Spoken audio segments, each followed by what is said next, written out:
Where would you like me to land? On the ground would be fine.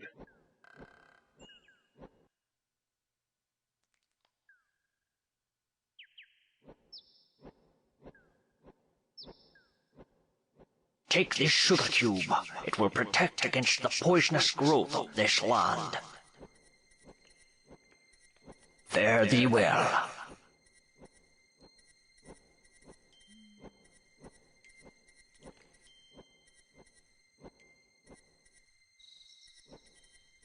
You notice you have lost a few things during your descent, mostly all that paper you were carrying.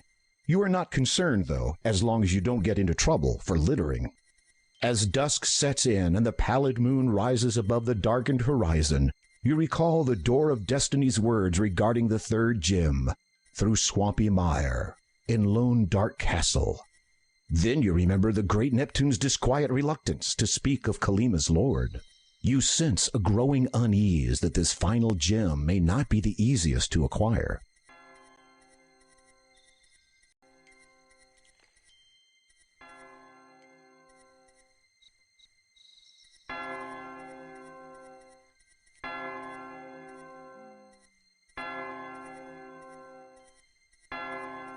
Finding the door unlocked and unbarred, you enter the church.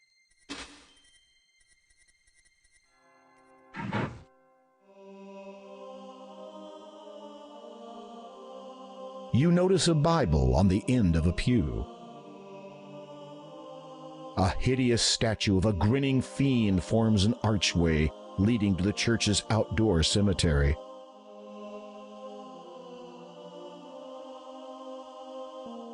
You look over the Bible, which appears to be many decades old. You open it and find that an otherwise blank page at the front has been written on. It is dated over 20 years ago.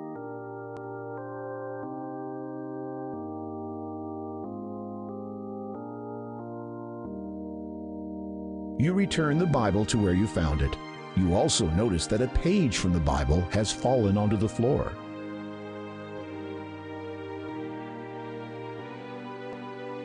You pick up the fallen page and read it. The words appear to have been written recently. Seems every song ever sung waxes nostalgic with someone.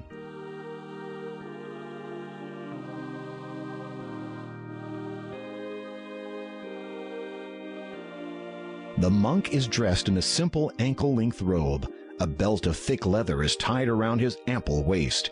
He wears worn sandals.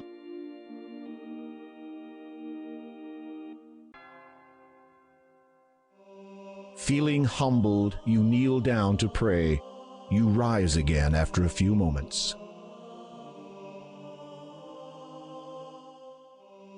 The monk stirs, stands, and turns to face you.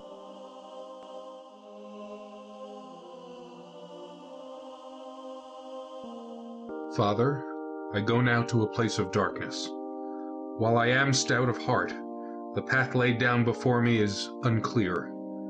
I seek only the knowledge that my passage be illuminated by heavenly favor, and a prayer that I may make it through. The monk gives you a reassuring smile and pats you on the shoulder.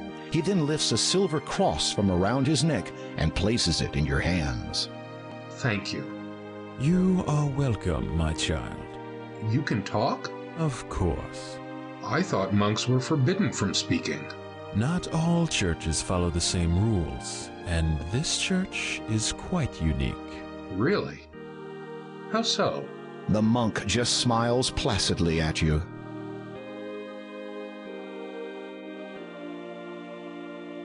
About this crucifix. I believe you will find the cross to be of immense value. It has come to us at a huge price. It was expensive? I mean that it has cost us more than any value to be in possession of it. If I may ask, why is it that you only open the church at dusk? We find the late hours more favorable. But surely then you would not have many in your congregation. Yes, that is true. What do you know of the Count? Only that he is a heathen, a blasphemer. You serve God well by going there, my child. Bless you. The monk smiles at you, turns back to the altar, kneels, and resumes his prayers.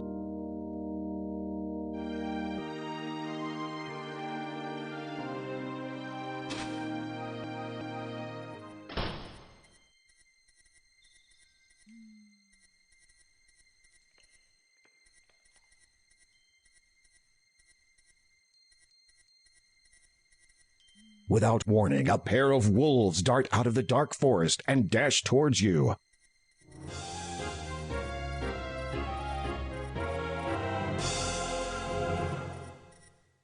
For a minute there, you thought those wolves were going to attack. Curious as to why they didn't, you decide to follow them. You see the monk standing alone outside the church. Then you notice the two wolves approaching him. You are about to yell a warning to the monk, but the words die in your throat as the man steps forward and pats the wolves' heads.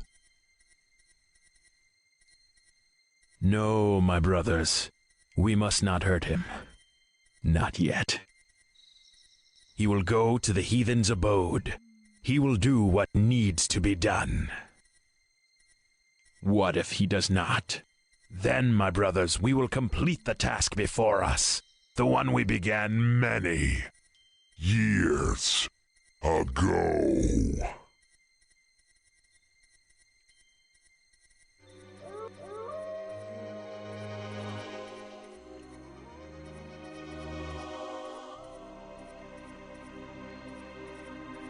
You quickly move away from the church, your heart racing faster with every step. You have a good idea now what will happen once the moon comes out in full, and you do not want to be anywhere near here when it does. One thing's for sure, you're not getting married in that church.